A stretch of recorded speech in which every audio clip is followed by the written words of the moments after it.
Los ciberataques aumentaron en 2024 del 25% al 30%. GMS nos dice qué hacer y cómo enfrentarlos. ¿Existe una receta para el éxito? Podríamos preguntárselo al chat GPT, pero mejor te traemos a los maestros Jedi de los negocios y te contamos cómo lo hicieron en Interview. Hola, hola, bienvenidos a un podcast más de Forbes de Ecuador. Hoy tenemos el gusto de estar con Esteban Lubinski, él es presidente ejecutivo de la multinacional GMS, para hablar un poco sobre un evento que acabaron de realizar y también un poco de la inteligencia artificial, de la ciberseguridad. Bienvenido, Esteban. Muchísimas gracias, un gusto estar acá. Esteban, hablando un poco de este evento, la conferencia anual en Punta Cana que realizó GMS, la número 13, ¿no? ¿De qué se trató esta conferencia? ¿Qué pudimos sacar? ¿Qué conclusiones pudimos obtener? ¿Y cuáles fueron los participantes, obviamente, que estuvieron y los actores de este espacio? Bueno, en esta 13ª edición de nuestra conferencia anual marcamos todo un hito. Fue la primera vez que nos proponíamos realizar esta conferencia en el exterior. Nosotros tenemos presencia en Ecuador, Colombia y Perú. Ya en los últimos años habíamos hecho las conferencias simultáneamente Quito-Bogotá, pero finalmente también tenemos sede allá, entonces seguíamos de locales, ¿no? Pero hacer la conferencia en un destino tan atractivo como Punta Cana fue algo muy especial. Tuvimos la compañía de como 100 clientes de los 3 países que mencioné. Y realmente fue algo muy valioso en sentido de la comunidad que se va fortaleciendo entre profesionales de este mundo de la ciberseguridad, sean los que están protegiendo a sus empresas, sean los expertos que vienen de los fabricantes líderes a nivel global, sean los expertos que vamos formando en nuestro equipo de trabajo. Todos pudimos compartir un espacio muy valioso en Punta Cana. Hablando un poco sobre el tema, o los temas que se abordaron, ¿no? Dentro de este espacio, ciberseguridad y también cómo podemos abordarla a través de la inteligencia artificial, ¿es así?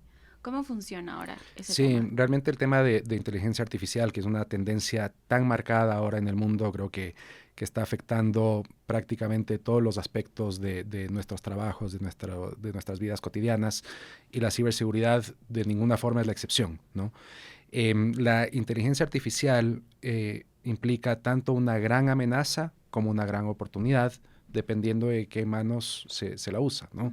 Los atacantes están automatizando sus amenazas, están logrando subir la calidad exponencialmente de sus engaños, y esto es algo que realmente representa un riesgo muchísimo más grande para todos nosotros como consumidores o como personas. Del lado de defensa, las tecnologías que ahora hay para interpretar qué puede ser algo válido o qué puede ser algo malicioso, también se van fortaleciendo. Entonces, verdaderamente estamos viendo una guerra de armas, de inteligencia artificial contra inteligencia artificial, y como en varios otros aspectos que toca la inteligencia artificial, más que un tema de decir es bueno o es malo, es quién lo está utilizando y cómo lo está aprovechando. Si en defensa lo utilizamos y aprovechamos correctamente, evidentemente podemos sacar ventajas. Hablando un poco de la trayectoria de GMS en el sentido de, pues ya tienen más de 40 años de trayectoria, ¿no? Y son expertos en el tema de seguridad de la información. Quizá este sería como el punto más importante de cambio en el tema tecnológico, la inteligencia artificial. Creo que está por verse. Creo que por ahora el cambio más marcado fue la masificación del Internet. Creo que ahí es donde realmente el tema de amenazas y de cibercrimen empieza a tomar una verdadera fuerza, y es donde los factores que motivan los ataques empiezan a girar hacia lo económico, ¿no? El cibercrimen tiene definitivamente un fin de lucro y lamentablemente es altamente rentable. Entonces, para un cibercriminal, ejecutar un ataque que le genera réditos, que le permite reinvertir en multiplicar esos ataques, eso es lo que le da la dinámica exponencial al crecimiento de los riesgos. Y todo eso tiene su origen en la interconexión que empiezan a tener los sistemas y el mundo entero gracias al Internet. Entonces yo sí seguiría poniendo eso como el hito más importante, pero definitivamente la inteligencia artificial nos va a traer cambios enormes. Ustedes nos presentaban un poco estas cifras, ¿no? Un contexto en el que en Ecuador, sobre todo, han aumentado los ciberataques. Usted lo decía, el cibercrimen y los cibercriminales. Pero, ¿cómo está entonces presentándose GMS ante esto y ante sus clientes? Sí. Bueno, nosotros buscamos acompañar a nuestros clientes en un camino que no tiene final, ¿no? El camino hay que entender bien dónde estamos y a dónde queremos llegar, en qué tiempo. Y eso es un reto, porque ninguna empresa puede cubrir todos los frentes de riesgo. La empresa tiene que entender bien su realidad, incluso en contexto normativo. Acá en Ecuador, con la nueva ley de protección de datos, es un tema que ese ángulo normativo ha tomado más peso. Pero el ángulo normativo, el ángulo de quiénes son nuestros clientes, quiénes son nuestros proveedores, cómo transaccionamos, qué presencia online tenemos, son realidades que son muy específicas. Y es solamente entendiendo esas realidades que un cliente puede construir una estrategia de manejo de riesgos. Y no es factible, como digo, cubrir todos los riesgos. Hay que priorizarlos y hay que ir uno a la vez, a veces simultáneamente cuando es posible, mitigándolos, y ese camino, como digo, no tiene fin, porque a medida que vamos cubriendo los riesgos que hoy conocemos, del día de mañana hay nuevos riesgos que antes ni siquiera podíamos considerar. Usted hablaba un poco de cuál sería pues la realidad de cada empresa, ¿no? De cada cliente que ustedes tienen. Y en ese sentido, la automatización quizás desde el futuro, o sea, tenemos las empresas que llegar a eso para poder cuidarnos de los ciberataques es fundamental, me imagino. Sí, bueno, la realidad es que la automatización es un factor que ya está presente en todas las empresas. Me arriesgo a decir sin excepción. Una tecnología tan simple o tan común y conocida como un antivirus, todos los antivirus han evolucionado para tener elementos automáticos de detección de comportamiento, por ejemplo, ¿no? Entonces, la tecnología de por sí ya está en soluciones que de pronto hemos utilizado por varios años. Que hay nuevas tecnologías que llevan esa automatización a otro nivel, eso es lo que realmente está ahora en auge. Doy un ejemplo muy común. Ahora en defensa, un factor clave es la capacidad de monitorear todo lo que está pasando. ¿Qué me está diciendo mi antivirus de lo que está pasando en mis equipos? ¿Qué me está diciendo mi firewall de lo que está pasando en mi red? Y así sucesivamente. El monitoreo de todos esos sistemas para poder correlacionar qué ve el uno, qué ve el otro, esa parte implicaba mucho trabajo manual y ahora se puede automatizar a gran medida. Y eso es gracias a las tecnologías nuevas de inteligencia artificial. Los ciberataques son más rápidos y más difíciles de detectar. Hablando de eso, usted decía, hay que automatizar, pero ¿cuáles son estos otros retos que tiene GMS ante esto que cada vez es más difícil de detectar? Uno de los grandes retos en esta industria es que como las amenazas siguen creciendo exponencialmente y las empresas están cada vez más conscientes del riesgo que están enfrentando, hay una demanda de apoyo calificado que inteligencia artificial aparte siempre va a requerir de cerebros y de manos, ¿no? Entonces vivimos en una industria en que el capital humano siempre es escaso. ¿Es otra herramienta quizá? O sea, me refiero a no solo la inteligencia artificial podemos usar para los ciberataques. ¿Cuáles serían estas otras? El talento humano, pero ¿qué otras cosas? Bueno, hablando de talento humano, como había mencionado antes, la inteligencia artificial siempre es cuestión de quién la usa y la va a utilizar cierta tecnología, pero también la va a utilizar cierto personal, ¿no? Entonces, definitivamente necesitamos gente y nuestros proveedores necesitan gente y nuestros clientes necesitan gente. Entonces, por eso hay una escasez de recurso calificado y creo que una de las grandes fortalezas que nosotros tenemos es cómo hemos fortalecido la capacidad de formación de personal que tenemos dentro de GMS. Es uno de los grandes valores que damos a los clientes. En cuanto a otras herramientas, si tratamos de subdividir, para darte una idea, nosotros manejamos un portafolio con más de 30 conceptos distintos. Detrás de cada concepto puede haber una o varias herramientas. Entonces eso te da un poco el grado de el número de cosas que una empresa podría decir, me hace falta este control, me hace falta este control, me hace falta este control. Y ahí es donde nosotros aterrizamos. No es realista que una empresa va a implementar 30, 40, 50 herramientas y las va a poder administrar de una forma razonable por su cuenta, ¿no? Entonces ahí Pues ya depende de cada empresa, me imagino, ¿no? Claro. Pero incluso en empresas pequeñas no es nada raro encontrar que están manejando 5 herramientas distintas. En empresas grandes, efectivamente, tú ves 15, 20, 25 herramientas y hablando en nuestro medio. Estadísticas de Estados Unidos hablan de 50, 60, 70 herramientas, ¿no? En empresas cuyos departamentos de ciberseguridad son sustancialmente más grandes que todo GMS, ¿no? Claro. Pero sí, realmente en esto es muy difícil hablarte de una lista concreta o de un límite que hasta ahí uno puede llegar, porque esto sigue creciendo y sigue creciendo.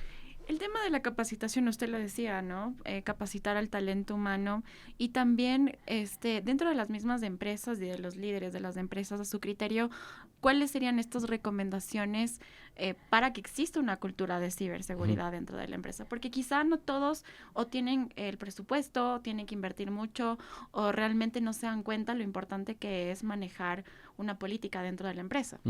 Sí, tocas un tema muy importante porque formación tiene por un lado el ángulo mucho más técnico de generar expertos en ciberseguridad, pero formación también tiene este aspecto de concientización. Y cuando hablamos de manejar los riesgos de ciberseguridad en cualquier empresa, es un error decir que eso es un tema del área de sistemas o cuando existe del área de ciberseguridad. Ese es un tema de la empresa entera. Y la cultura que tiene que haber en la empresa sí puede ser uno de los factores que más ayuda a mitigar el riesgo. Ejemplo real del día de hoy. La primera llamada que recibo el día de hoy es de una empresa que lamentablemente fue víctima de un ataque de ingeniería social. Esto es un tipo de engaño, donde un hacker logra interceptar correspondencia de correo electrónico y se hace pasar por un proveedor, indica que las cuentas bancarias han cambiado y esta empresa envía pagos por $120,000 al hacker pensando que estaba pagando a su proveedor, ¿no? ¿Qué se hace en ese momento? En ese momento hay que hablar con el banco porque esto ya no es un tema técnico, ¿no? Claro. Entonces justamente esta empresa está haciendo sus gestiones, pero para el tamaño de empresa esos $120,000 les representa un impacto durísimo, durísimo. Y claro, ya post hecho regresan a ver los correos y efectivamente ven que hay variaciones en el dominio, ¿no? Wow. Y en ese sentido, usted menciona los bancos, ¿no? Las instituciones financieras, ¿qué papel están cumpliendo dentro de estos temas, ¿no? Porque llegan a recuperar el dinero sabiendo que detectan un ciberataque, ¿funciona así? A veces. Aquí lo que es complicado es que casi invariablemente estamos hablando de cruce entre jurisdicciones, ¿no? Entonces aquí hay una cadena de un pago que de pronto se origina en Ecuador, pero pasa por intermediarios en Estados Unidos y llega a proveedores y aparentemente en este caso a hackers en China, ¿no? Entonces, ¿cuál es la legislación que va a aplicar para que en algún paso en esa cadena se pueda retornar o cortar, claro, o retornar? Eso es ahora el reto que esta empresa está enfrentando, wow, ¿no? Yo sé de casos prácticamente idénticos donde eventualmente las empresas han logrado recuperar por medio de la gestión con los bancos. Sé de casos donde lamentablemente no lograron recuperar, ¿no? O sea, ya depende de la institución financiera, entonces. Sí. ¿Y ustedes como GMS, de qué forma actúan en ese momento? Como quizás brindarían algún tipo de, o sea, me refiero a consultoría, sí, las empresas acuden a ustedes para poder solucionar un poco el panorama y ver qué se tiene que hacer. Sí. Voy a aprovechar lo fresco de este caso. Vamos a apoyar a esta empresa a hacer un análisis de cómo sucedió esto. si fue un tema de un hackeo a las cuentas de correo electrónico de ellos, o si hay algún indicio que pudo haber sido un hackeo a las cuentas de correo electrónico del proveedor. Es decir, no estaban protegidos, entiendo, para esto. No estaban debidamente concientizados, ¿no? Okay. De hecho, sabemos que tienen ciertas herramientas de ciberseguridad. Idealmente, alguna de esas herramientas hubiese detectado que un correo electrónico venía de un dominio que no tenía buena reputación. Pero si es un dominio creado específicamente para ese ataque, va a ser muy difícil que la tecnología lo intercepte, ¿no? Entonces, vamos a ayudarle al cliente a hacer un análisis de por dónde originó. Vamos a ayudarle al cliente a fortalecer ciertos procesos internos, como por ejemplo, cualquier pago o una cuenta nueva tiene que hacerse con ciertos controles anteriores y con un monto pequeño y con una validación posterior, ¿no? Entonces, tema concientización, tema procesos puede ayudar donde la tecnología finalmente no va a tener un alcance, ¿no? También vamos a, en este análisis forense, contamos con peritos calificados, entonces si el cliente busca llevar esto a una instancia legal, va a tener ese peritaje que se lo va a permitir. Y finalmente vamos a ayudarle al cliente a mapear qué otros controles de seguridad, incluyendo herramientas de concientización que simulan este tipo de ataque, puede implementar para que esto no suceda a futuro. Donde lamentablemente no le vamos a poder ayudar al cliente es en esta gestión con sus bancos, que es donde tiene el mayor dolor en este instante. El mayor reto también, ¿no? Sí. Esteban, antes de avanzar, quisiera hacer una pequeña pausa para decirles a quienes nos escuchan y nos ven que pueden leer y escuchar y ver también todas nuestras historias en nuestras redes sociales, en todos nuestros canales digitales como Forbes de Ecuador y también en nuestra página web www.forbes.com.es y ahí van a encontrar todas las historias de éxito de ecuatorianos aquí en el país y en el extranjero que nos cuentan cómo llegaron pues a triunfar. Esteban, hablando un poco sobre estas herramientas que usted hablaba, ¿no? Ustedes les dan herramientas que obviamente tienen un costo, pero existen herramientas gratuitas quizás para estas empresas que no logran o no tienen como esta accesibilidad de poder pues tener algo de seguridad dentro de su empresa. Sí, sin duda. De hecho, mencioné herramientas de concientización que simulan estos ataques de ingeniería social.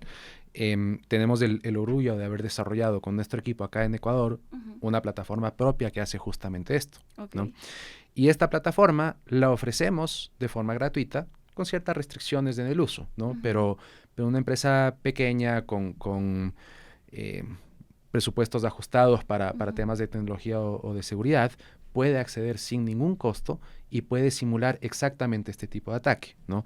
De hecho, esta herramienta, la inspiración para crearla fue un caso tal como este, realmente muy, muy parecido, hace ya 8 años, ¿no? Ahí empezamos el desarrollo de la plataforma. Ese cliente de hace 8 años que sufrió el ataque me hizo un comentario que me marcó, ¿no? Dijo, acabamos de pagar la capacitación más cara de la historia de la empresa, ¿no? Y tenía toda la razón. Y esto fue en contexto de preguntarle qué iba a hacer con la persona en tesorería que había hecho el giro por equivocación. Claro. Dijo, esa persona se va a quedar porque acaba de recibir la capacitación más cara de nuestra historia, Wow. ¿no? Entonces, me encantó esa visión. Y dije, qué pena que el aprendizaje se tuvo que dar en un escenario difícil, real, claro. ¿no? Donde realmente le costó. Y dije, ¿por qué ese aprendizaje no se puede dar en una simulación? Claro. Y así nació la idea de tener esta plataforma que simplemente la doy como ejemplo de una herramienta que está disponible como muchas otras de forma gratuita. Hay soluciones antivirus que son gratuitas, hay firewalls que son gratuitos. Entonces sí, hay muchas herramientas que uno puede implementar para protegerse. Lo gratuito tiene siempre un elemento de costo escondido, que factores de actualización o de administración va a requerir de más gestión manual, claro, que tal vez esa pyme no va a tener el recurso humano debidamente calificado. Y regresamos a este otro tema que mencioné de la escasez de recursos en la industria de ciberseguridad. Claro. Entonces, en ese sentido, es bueno poner una balanza lo que puede ser algo gratuito con costos de gestión, con algo debidamente licenciado, con algún servicio incluido. Ok, Esteban, usted como experto, ¿cómo ve el futuro de la ciberseguridad en los próximos años? Viendo que vemos un aumento constante del tema de inteligencia artificial y obviamente otras tecnologías que aún quizás no conocemos, pero pueden llegar. Sí. Lo veo con mucha preocupación, ¿no? Hoy por hoy, la industria del cibercrimen, dependiendo de los analistas, pero varios analistas coinciden que ya viene a representar la tercera economía a nivel global, detrás de solamente Estados Unidos y China, ¿no? Los que son más conservadores igual lo tienen tranquilamente dentro del top 10, ¿no?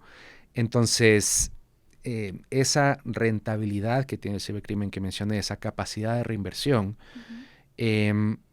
la forma que pueden acceder a estas nuevas tecnologías basadas en inteligencia artificial, para mí marca un futuro donde esto solamente se puede agravar, ¿no? Y creo que todas las empresas y todos nosotros como personas vamos a tener que enfrentar mayor esfuerzo en todo sentido, económico, de concientización, de dedicarle tiempo a un problema para evitar que nos llegue a afectar, ¿no? O para mitigar cuánto nos afecta y para acelerar nuestro ciclo de recuperación en un caso de afectación, ¿no? Un aspecto particular que me preocupa es lo que la inteligencia artificial está logrando en estos deepfakes, ¿no? Videos que parecen ser reales, pero que no lo son. Entonces, si hoy somos sujetos a un ataque de phishing, de un correo electrónico que parece ser de nuestro banco o un correo que parece ser de nuestro proveedor que dice que hagamos la transferencia a otra cuenta, a mí sí me preocupa qué va a pasar cuando el día de mañana sea un video de nuestro jefe dándonos instrucciones que pueden resultar en un pago indebido o en una entrega de información confidencial a alguien que no la debió haber recibido. Entonces, los deepfakes en contexto de ingeniería social es algo que me preocupa mucho. Wow, no, y hablando un poco también, no solamente les pasa a las empresas, usted decía en nuestro diario vivir, ¿no? Que puedan notar o tomar nuestra imagen para hacer cualquier otro video, cuidado con los niños, un montón se habla de eso actualmente, ¿no? Totalmente. El secuestro de cuentas de WhatsApp, ¿no? Sí. En que un familiar nos está escribiendo, estoy de viaje, me quedé varado, por favor ayúdame con una transferencia, sí. ¿no? Esto sucede cotidianamente en el mundo de nosotros como personas individuales. La ciberseguridad no es algo que es una problemática exclusiva de las empresas de ninguna forma, ¿no? Bueno, entonces a ponerse las pilas, ¿no es cierto? Totalmente. Bienvenido, Esteban, siempre, y gracias por acompañarnos.